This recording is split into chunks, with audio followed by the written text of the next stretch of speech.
And maybe just because this is a Bitcoin Q&A, we might have some people who are newer to Bitcoin. We're talking about Bitcoin layer 1 here. So you think about Bitcoin in 2 layers, layer 1, layer 2. Layer 1 is the on-chain, very secure, a little bit slower, costs more, but it's what Bitcoin is. And over the last 5-6 years, there's been layer 2 development, which is Lightning Network. And so with that, it's actually not an on-chain transaction. It's just pools basically sending Bitcoin back and forth to each other. And so that is much cheaper, much faster. And that's what we will be using in the future.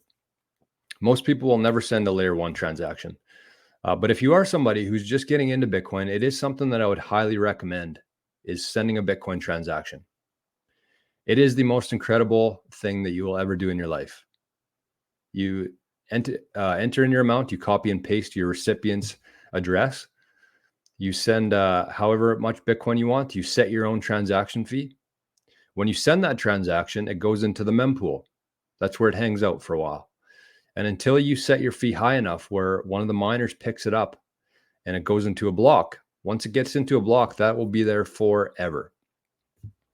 Right? So you have to really pay attention to your transaction fees. Some wallets will do it themselves automatically. But if you use a wallet like Sparrow, which is what I recommend most, Sparrow wallet, you can actually set your own fee. So if you're in a rush, you set it for a high priority, high fee. If you're not in any sort of rush, you set it to a lower fee and pay a little bit less fees on it. So that's the breakdown of the UTXOs today. And we just saw 2 blocks that were mined in the last 2 minutes. So that's kind of cool. We saw it live on the show. Cedo TV. Hey,